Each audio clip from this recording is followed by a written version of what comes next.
Good morning, everyone. Thank you for making it out in the rain. I hope some of you made it unscathed. My name is Chris Karate. I'm the Vice President of Communications and Events here at the Washington Post. Again, really appreciate your joining us.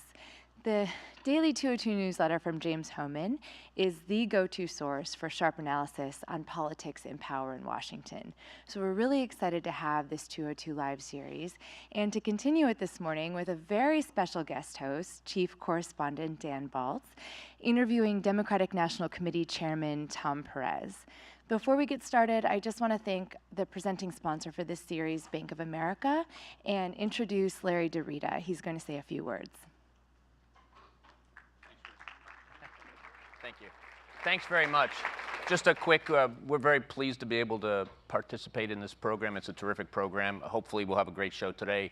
Thanks for coming out in the weather. Again, my name is Larry DeRita at Bank of America. We have a strategy we call responsible growth, and it has a number of tenets, but one of the key tenets to our strategy of responsible growth is what we do in our communities, and we serve 90 or 95 communities around the United States, including this really important market. So we're very happy to do activities such as the Daily 202 to connect with the community and bring this kind of speaker in to hear his views and hear what he has to say. So thank you very much for coming. We really appreciate the partnership we have with the Post on this series, and hope you enjoy the program. Thank you. Thank you so much, Larry. I would now like to introduce the one and only Dan Balz and Democratic National Committee Chairman Tom Perez. Thank you.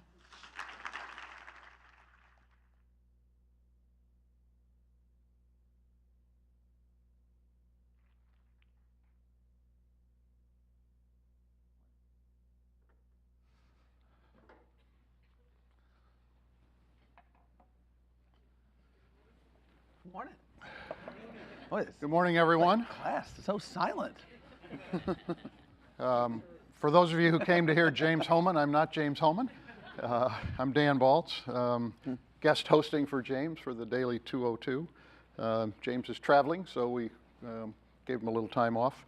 I'm joined, obviously, by the new chair of the Democratic National Committee, Tom Perez. Morning. Morning. Tom, as you know, is brand new in the job. Before he took over the party and the daunting task of bringing the Democrats back, he was Labor Secretary, and before that, Assistant Attorney General for Civil Rights in the Justice Department. Before that, worked for the state of Maryland. Before we get started, one housekeeping matter.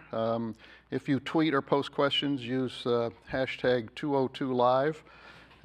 I've got an iPad here, and questions will pop up as we go along, and I'll be happy to try to filter some of those in. Mr. Chair, thank you for coming. We're grateful for you to. Please feel free to call me Tom. It's a lot quicker. Well, we'll stick with Mr. Chair for now. We'll see how we go. You've been on a listening tour recently. What are you hearing? Sure. Well, we were in Michigan on Friday, for instance. We were in Detroit. We were in Warren, which is in Macomb County, Michigan. And we were up in Flint. And what we heard is that the Democratic Party has to do a better job of making house calls. We need to listen to people. I've heard consistently, whether it was rural Wisconsin, rural Texas, Milwaukee, or Detroit, or Flint, that people felt like they hadn't been heard.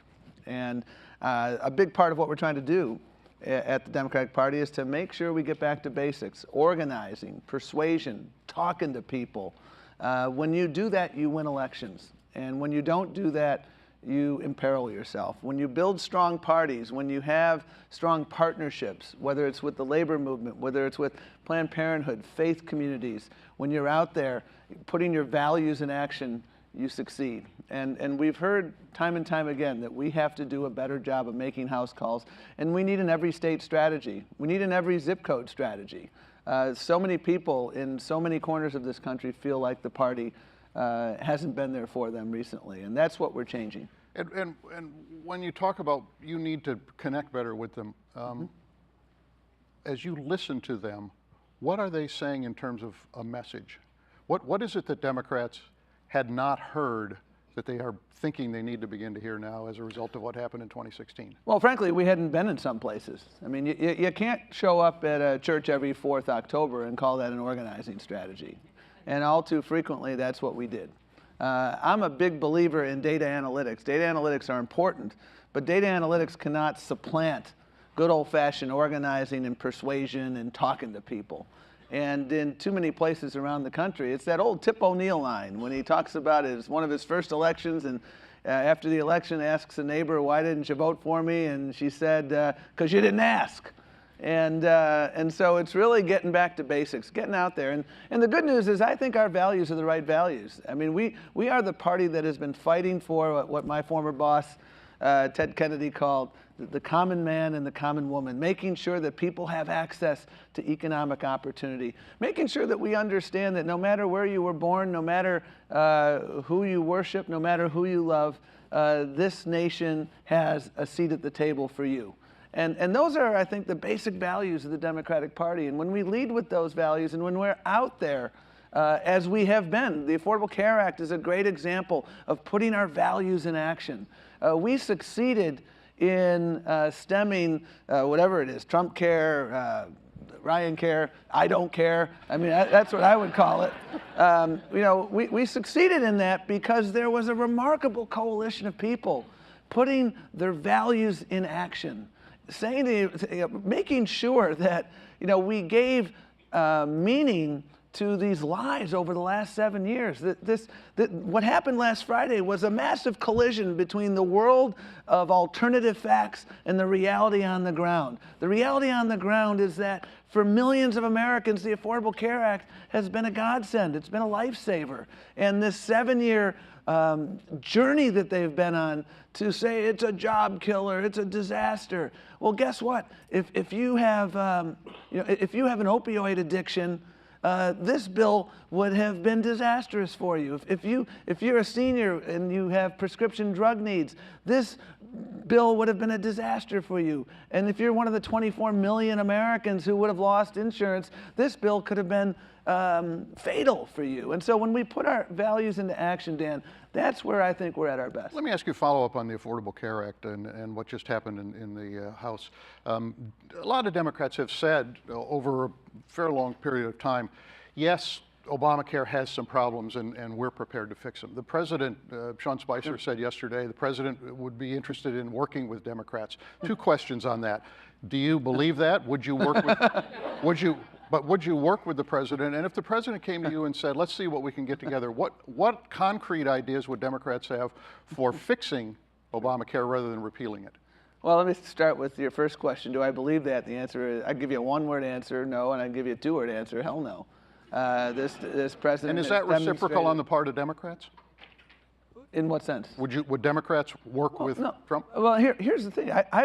President Obama has said, if you have a better plan to make sure we deal with the three-legged stool of cost, access, and quality, bring it on, and we will work with you. You know, we need a public option. I would be glad to work with this president on a public option. We need to make sure, there are a number of aspects of the Affordable Care Act that could be improved. The issue of the Cadillac tax has been an issue of concern. Whenever legislation got passed historically, and 20 years ago I was working for Senator Kennedy, and we passed a hate crimes bill. And the following year, it was in the context of a church arson epidemic. And the following year, we passed a bill to do some technical corrections because we didn't get it exactly right. There are absolutely things that could be fixed about the Affordable Care Act, but the challenge that we have right now, Dan, is that the Republicans, they're hostage to their Freedom Caucus. And the reason why it didn't pass is it wasn't harsh enough for some. And that's why the Koch brothers were actively supporting tanking this bill, because they don't want repeal and replace. They don't want us to fix. There's a number of things we could fix about the Affordable Care Act. Instead of having, there's a cliff at 30 hours, you could make that a stair step. So if you work 20 hours, you still get a percentage of the health care. I'd be glad to be engaging that, but here's the reality. They don't want to. They want to repeal, because this is no different, and it's important to look at history. When we were discussing Medicare, you had people like Ronald Reagan saying Medicare will lead not only to socialized medicine, but to socialism in America.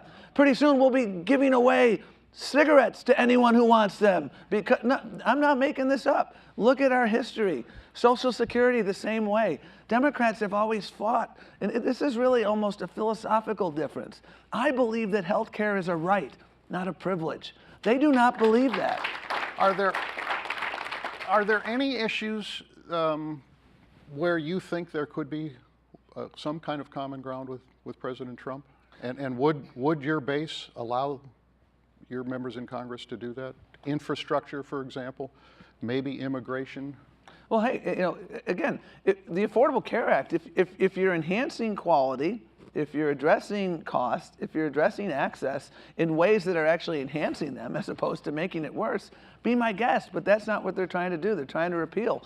On infrastructure, you know, infrastructure done right can work for working families. One of the questions I would ask on an infrastructure bill is, how does this help Flint?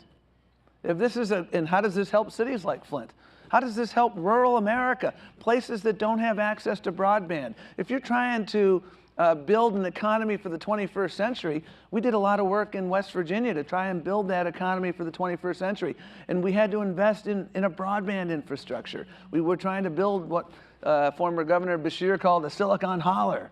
But if you're not going to invest in those basic infrastructure items, and if you're going to do infrastructure in a way that's just going to help, you know, the Wall Street hedge funds, as opposed to making sure that we're creating middle-class jobs and giving an opportunity for things like project labor agreements. Infrastructure done right can be a win-win solution. But the infrastructure bill that the Republicans have been talking about is another boon for Wall Street. And Wall Street doesn't need more assistance. They're getting plenty of assistance. But it does sound as though you're saying we're prepared to work with, we would be willing to work with Donald Trump if he does it on our terms. Infrastructure done right can work for America. And the challenge is, you know, at every opportunity, no, you can't do project labor agreements, which have been very helpful to make sure that you're lifting wages and providing opportunity in communities. I mean, the vice president led the effort in Indiana to repeal the prevailing wage. The prevailing wage, for those who don't know what that is, that means when you're working on very important infrastructure items, the prevailing wage is what enabled you to get a middle-class job. Middle-class jobs deserve middle-class wages. An infrastructure plan that is going to hollow out these jobs is not an infrastructure plan that I would want to support. Do you run the risk of becoming the new party of no? Well, again, we're very supportive of infrastructure done right, Dan. We're very supportive. You know, immigration reform passed in a bipartisan fashion in 2014. If John Boehner had allowed the bill that passed the United States Senate on a bipartisan fashion just to come to an up or down vote in the U.S. House, it would have passed. So I am not at all the party of no. When we can do immigration reform in line with what was done in 2014 on a bipartisan basis that allows a pathway for citizenship, I'd be all for that. And I think the majority of the American people support that. If the only way you could get a comprehensive immigration bill through was so that it had a path to legalization but not citizenship, would you accept that? No. No? Absolutely not. That's permanent second-class citizenship is not who we are as a nation. Period. Okay. Let me ask you about one other, couple of other things that are sort of news of the day. The Gorsuch nomination. Should Democrats be filibustering this nomination? I don't think Judge Gorsuch will get the requisite votes to withstand a filibuster, and here's why. You know, when the Democrats controlled the Senate, they made a very important judgment about the Supreme Court. They could have gotten rid of the filibuster requirement for the Supreme Court, and they didn't. Why? Because they felt that that was different. The Supreme Court appointment is one of the most important decisions that senators make. And you want to have nominees that are within guardrails, that are within, that, you know, I'm realistic. I'm not going to see a nominee that would be in accordance with everything I want to see in a nominee. But just like President Obama nominated Merrick Garland, you know, there were some on the left who were unhappy because they saw Merrick Garland as more of a centrist. he was clearly within those guardrails of reasonableness. You look at this judge and what he's done. He's prepared to overturn Roe versus Wade. Donald Trump kept his promise on that one. He is, this country, we've reached a point, Dan, where, corporations, they already have way too much power. And every time he came up in a lawsuit where it was corporations against workers, he was always on the side of corporations. He's outside these guardrails.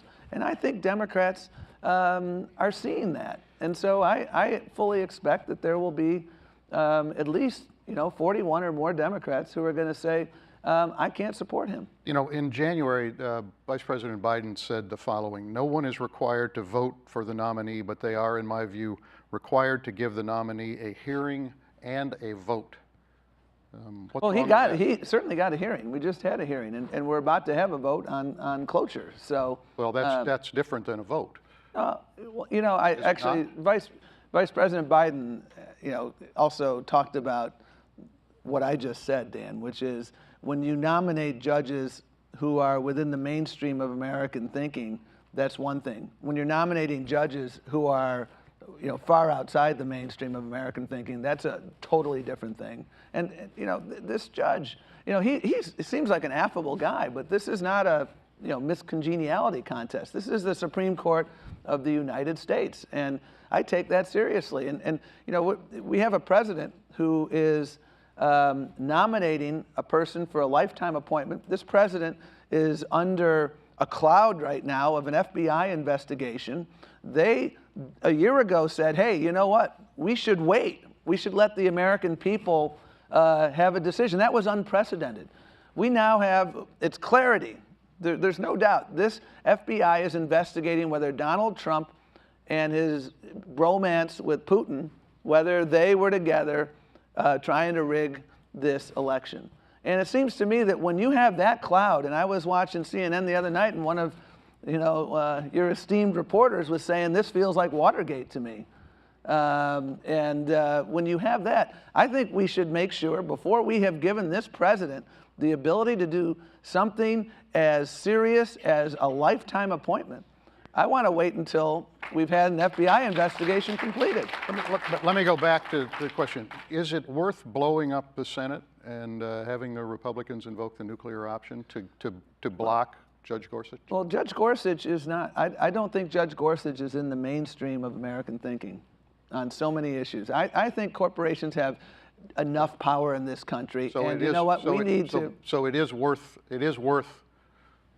invoking the nuclear. Well, I would not, if I were a U.S. Senator, and I leave it to others to make their own judgment, I would not be supporting Judge Gorsuch on a final vote, I would. And you would support I would support a filibuster. I would. Yeah. On the Russia investigation, James Clapper, who was the former director of national intelligence, said about a month ago, at the time he left office, he had seen no evidence of collusion or cooperation between Trump campaign associates and the Russians. Mike Morrell, who's former acting director of the CIA, said the same thing a week or so ago at a forum. He said there's smoke, but there is no fire. There's no concrete evidence. What convinces you? Have you seen anything that convinces you that there is real evidence of collusion or cooperation? Well, we have an FBI director who has said that they have an active investigation underway, Dan, into whether or not Vladimir Putin and other Russian associates and the Trump campaign were in a conspiracy to affect the outcome of this election. We know that Vladimir Putin tried to rig the election on behalf of Donald Trump. And believe me, the Democratic National Committee is well aware of this because we were a victim. And there are a remarkable series of coincidences. And we would have to accept them as a remarkable series of coincidences in order to conclude that there was no collusion. And here's the thing, Dan. The best way to answer that question, because the answer to your question is I'm not in the national security space, so I didn't have access to that. But I'll tell you, as someone who worked at the Department of Justice, you have a duty to not only do justice, but you have the duty to ensure that there's the appearance of justice. And how do you have the appearance of justice when you've got a member of Trump's transition team as the chair of the Intelligence Committee, when you have the Attorney General of the United States, who was an active surrogate for Trump, and someone who met with the ambassador from Russia at the Republican convention? I don't think the ambassador to Russia was at the Democratic convention. I'm going to go out on a limb. And what the hell are you doing at the Republican convention having a sidebar with, you know, are you talking about LeBron James and the Cavaliers? But I don't think weren't so. there a number of ambassadors at the Republican convention? Well, but Wasn't how he there many? as part of that group? Well, but you know, I guess the question there's so many questions. Maybe No, I there guess, were I guess other what I'm trying to ambassadors. get at is there's a lot of murkiness to this. Ambassadors meet with people in the different campaigns all the time. They meet with senators all the time. Simply having a meeting doesn't necessarily lead to the idea. I agree with you. There are a lot of coincidences. There are a lot of unanswered questions. Where's the best place to get these An answers? independent commission. That's my point. Not the At the Department of Justice, the Not the Department FBI? of Justice, you know, with all due respect, you know, Sessions is compromised. You know, You believe Comey is compromised? well, I mean, as someone who was a federal prosecutor for the better part of a decade, there were rules and there were sacrosanct rules. And I prosecuted public officials, police chiefs, and others.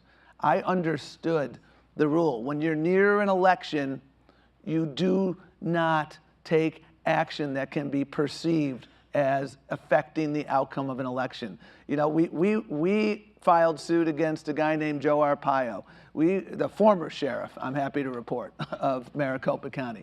But we knew those rules. I don't know why Mr. Comey did what he did. I think he will live in infamy for those actions.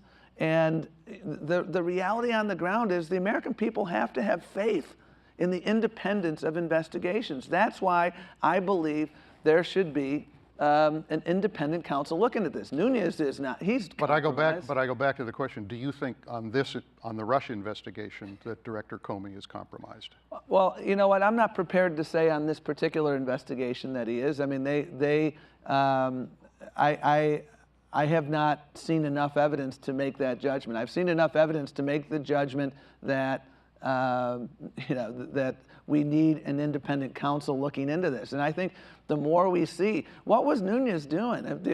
I'm familiar with what are called skiff spaces, you know, places where you have to meet that are soundproof.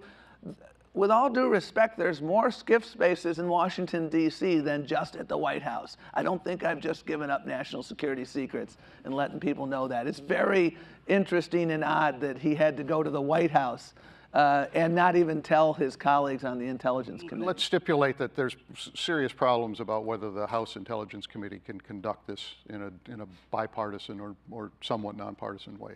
What about the Senate Intelligence Committee? They've been pretty quiet. They've stayed out of this. Do you think that they are not in a position to be able to do this? Senator Warner, who's the ranking member, said Sunday on one of the shows that an independent commission would set this back months and months and months, and that they ought to let the Senate committee do its work. Well, I think the best way to go at this is an independent counsel. I mean, because How do we get to that? well, you know, that's unfortunately we're going to have to see more and more and more evidence. The president right now, I mean, if he did nothing, as he claims, then what he should be saying is, let someone independent do that. The truth will set me free. Although, we live in a world of alternative facts. So truth in their world is a continuum. And so I think we're not going to get to the bottom of this. And again, as you know, I watched CNN the other night, and again, you know, one of the preeminent investigative journalists of our time, you know, who works at this esteemed newspaper, is looking at this investigation and talking about the parallels to Watergate. That's someone who speaks with some degree of authority on this. And the only way we're going to get to the bottom of this. And this is a serious threat, not only to the DNC, but to our democracy. And when we have other elections underway in Europe where the same things or similar things appear to be happening to our allies, we should be out there helping our allies when they're victims of this. And instead, we've got a sock in our mouth. That's unconscionable. That's why this stuff matters. There are people out there who say, oh, this is just partisan stuff. No, it's not. This is a threat to our democracy. If the tables had been turned and Hillary Clinton won this election with the help of Putin, they had 15 hearings on Benghazi. We'd be at our 31st hearing. Articles of impeachment would already have been filed. We wouldn't be allowed to do anything. If she had a Supreme Court judge nominated in the Judiciary Committee, McConnell wouldn't move a thing. We know that. And so that's the reality on the ground, Dan. This is serious stuff. This is a chaos administration. Every day it's chaos. And you know, I miss Barack Obama. Not only what he did, it's not only what he did, but how he did it. I mean, you know, Flynn was trouble. I talked to my friends, Dan, who were in the national security space during the campaign, and they said the biggest troublemaker of that group is Flynn. And I mean, he didn't last 3 weeks. I think John Paul I lived longer than Martin Flynn survived in the White House. Just as a small matter, is the DNC, if the Russians tried to do something now to the DNC, would they get through? Well, I hope not, but we're taking nothing for granted. And one of the things that we are doing right now is we have a team of experts who are working with us to make sure not only that we are protected, but that all of the state parties are. Yeah. Let's go back to the Democratic Party for a few minutes. You mentioned that you were in Macomb County. Stan Greenberg, who pioneered the work in Macomb County back pre-Bill Clinton, was there recently for some... I read his stuff. Right. Yeah. Okay. He seems to think that the Trump supporters are still strongly for Donald Trump. Think he's a strong leader. They haven't abandoned him at this point. What does that tell you about the problems that you have with some of those voters who abandoned Democrats in 2016? Well, I think we have to earn their trust, Dan. And I think one way to earn people's trust is, again, to lead with our values, and then also to demonstrate the difference between the rhetoric and the reality. You know, Donald Trump said that I'm going to make your life easier and better. 3 hours into his administration, he made it harder for first-time home buyers to buy a home by reversing an executive action from President Obama. A few days later, he set in motion a series of events to make it harder for people to save for retirement. He said, I'm going to build the pipeline with American-made steel. Well, it turns out that it's made in India. And so a big part of what we have to do is demonstrate the wide gulf between the rhetoric and the reality. And we prevailed in the Affordable Care Act because they've been lying for 7 years, and their lying caught up with the reality on the ground. But that's not enough to simply just show Donald Trump. Let me ask you something about that. You're talking almost entirely about economic issues. Mm-hmm. Two questions. One, there was no particularly strong economic message coming from the Clinton campaign in 2016. It was almost entirely Donald Trump is unqualified. That did not... We heard that from voters in Ohio and elsewhere. Right. So one question is, why wasn't there a more robust economic message? But the second one is, how much of this is not economic? In other words, how much of this is a set of cultural problems that Democrats have, particularly with voters in rural, small-town America, where you did very, very badly? Sure. Well, I mean, I know the Clinton campaign attempted to put forth an economic message. At the end of the day, what voters heard, and Ohio is a great example, they heard Donald Trump say, I'm going to bring your coal jobs back. And, that's a lie. But what voters heard was, I feel your pain. So they understood, okay, this guy understands that I'm suffering. And what they heard all too frequently from Democrats was, vote for me because he's crazy. And I'll stipulate to that, but that's not a message. And we have to have an affirmative message. And I think we can, the reason why I've been traveling to rural, urban Macomb County, et cetera, and talking to people like Stan Greenberg, who started writing about Macomb County in the 80s, as you well know, is because I think our message of economic opportunity can still resonate. I mean, you have, and I read his most recent reports, and I think you are correct that a number of folks are still giving him a chance. Right. But there's also expressions of concern about, is this person as advertised? And people are beginning to wonder about that.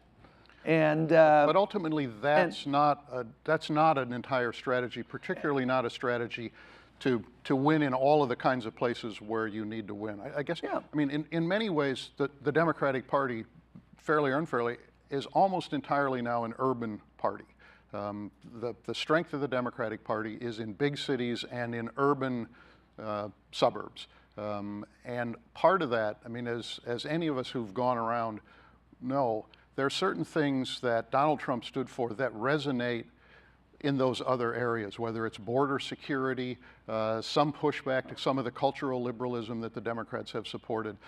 Can you, in other words, have it both ways? Can you reinforce your base, which is, Well, the short, I think you ask a very fair question, and the answer is yes.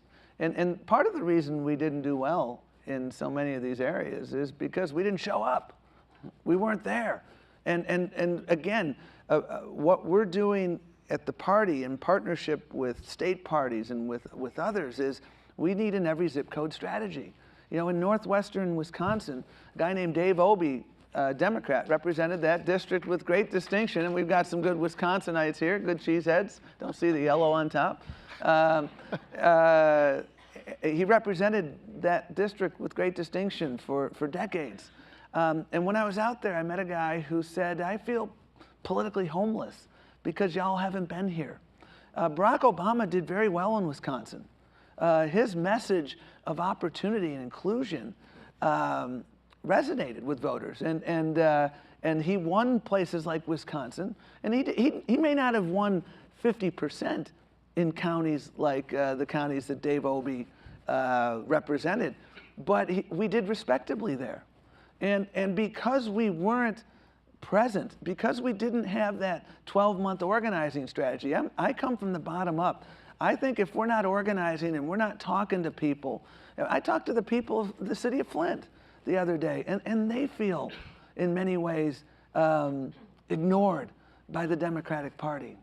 And so I think we've got to be out there making house calls, Dan. And I think when we're there speaking to issues and economic opportunity, I was part of the President's Rural Council, chaired by Tom Vilsack, and we did a lot of work to bring broadband into rural America. We did a lot of work through the Ag Department and others to bring opportunity to rural America. I think our message does resonate, but if you're not present and you're not communicating, then it should come as no surprise that you don't do well in those areas. So Secretary Clinton lost white women by 10 points. She lost white non-college voters, as you well know, by about almost 40 points.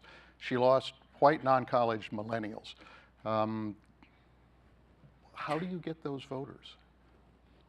How do you speak to those voters in a way you didn't? It's more than just showing up. There has to be a message. Well, again, I think the message, and we were talking about infrastructure, and I've spoken to a lot of my friends in the union movement about what we need to do to make sure we are earning the trust of union members, whether you're in the building trades or other unions. And I think a big part of what we need to do there is tell people what we stand for. Middle class jobs should pay a middle class wage. That's why, when I was at the Labor Department, we fought to make sure that if you worked overtime, you got paid overtime. What are these guys doing? They're fighting to undermine that rule. We fought to make sure that if you're saving for retirement, the person giving you advice has to put your best interest first, not his or her own bottom line profiting first. And we're fighting for the notion that when you go to work, if you're in the building trades and you're in the construction field, the air you breathe shouldn't kill you. And so we have to do a better job of communicating what infrastructure done right means, because for all too many folks, the prevailing wage is their ticket to the middle class. And we haven't communicated that we stand for that and that the other side doesn't. When we're leading with our values and talking about economic security and what we're doing, I think we do well, but we haven't been relentless enough in that effort. The Democratic, excuse me, the Democratic National Committee has, I think, 17 caucuses. There's African Americans, Hispanics, women, young people, et cetera, ethnic Americans. There's nothing that focuses on white working class voters. Oh, sure. And so if I'm a white working class voter, don't I feel ignored by the Democratic Party? We're talking about jobs all the time. I think jobs are in every zip code. And so that's what the Democratic Party is talking about. And, you know, when you, I mean, and again, you know, you look at where we were when Barack Obama took over and when you look at where we were when he left, you know, the economy was carnage, to quote somebody. And our unemployment rate was heading toward 10%. You know, we talk about jobs and job creation all the time, and the party talks about that all the time. But, but then the question is, what else do you need to be talking about? Because, I mean, listen, you know these statistics better than I do. 8 years ago, Democrats had 28 governorships and full control, which means they held the governorship and the legislature in 17 states. Today, you have 16 governorships rather than 28. And full control in 7 states. So at a time when, as you say, Barack Obama made the economy better, you got wiped out in the states. Yeah, and that's why I get back to our 57-state strategy. We've got to build strong parties in all the states and the territories. When we have strong parties, and we have to redefine our mission, and that's what we're doing. Our mission at the DNC, I don't know that it was written down, but it was de facto. Our mission was historically simply to help elect the President of the United States. Our mission now is to help elect people from the school board to the Senate. When you are working in partnership with our friends in the labor movement, with Planned Parenthood, with faith leaders and other grassroots leaders to elect people up and down the ticket, and the best way you do that is by building strong parties. That's how we come back. And I'll give you one quick example, Dan. In Delaware, there was a race for the state Senate a few weeks ago. And the Senate at the time was tied. I think it was 16-16 or 17-17. So the balance of power hung. It was a swing district. 4 years earlier, the Republican candidate had lost by only about 2 points. There was a remarkable confluence of partners that came in, including but not limited to the DNC, to Our Revolution, to State Party in Delaware, to folks in Maryland who went up there in Pennsylvania, and the Democrat won by 16 points. That's what we have to do. We have to replicate that at scale. When we are redefining our mission, and we're working in partnership with folks across the country on a number of mayor's races. We're preparing here in Virginia and in New Jersey. And what we're doing, Dan, and I think this is the good news, is this incredible energy that y'all see out there.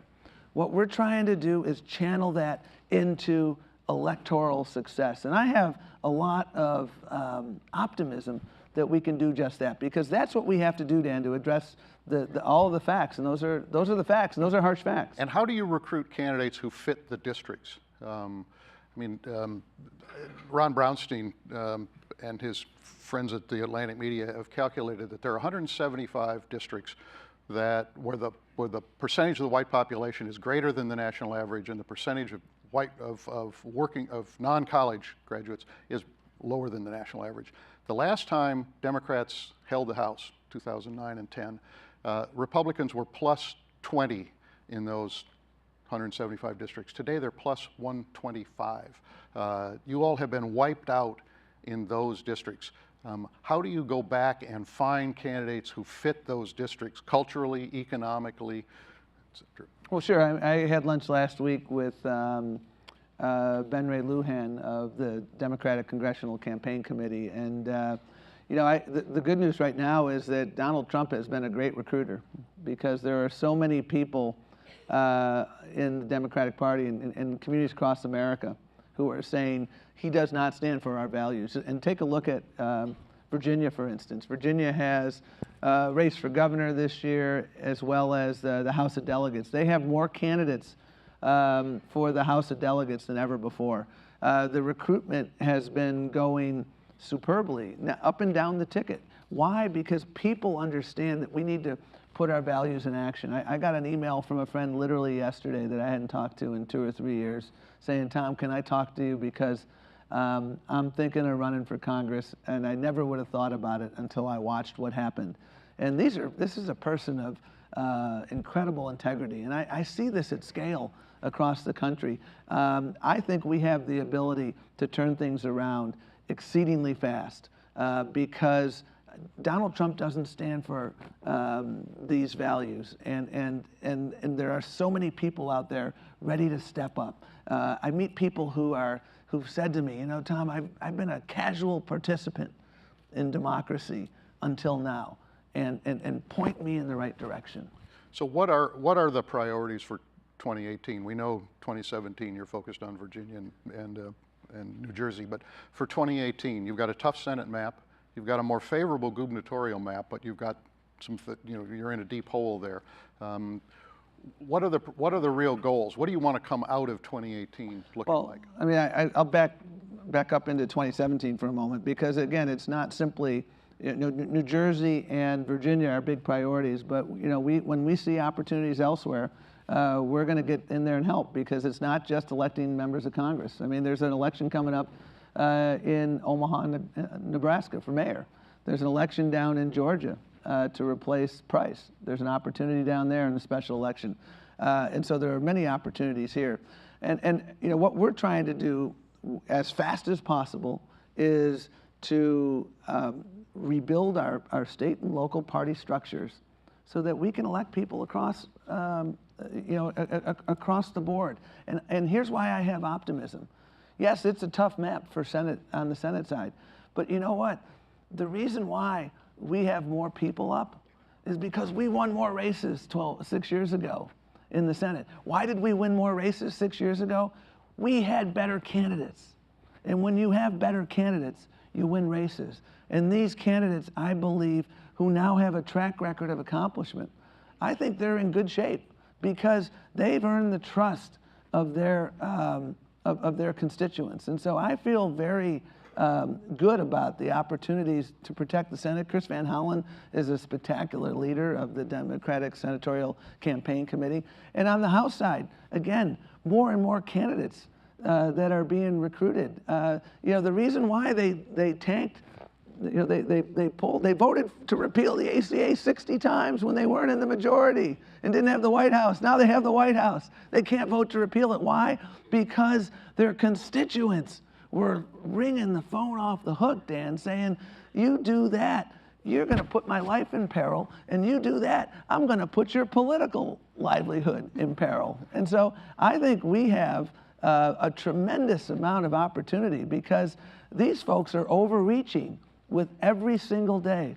And the key for us is to make sure that we have good candidates that can ride this wave, because this energy is unlike anything I've seen in my life.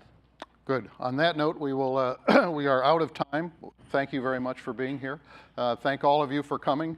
If you want to look at upcoming events, you can find it on WashingtonPostLive.com. And James, will see you at the next Daily 202 Live. Thanks again. Thank you very much. That went fast.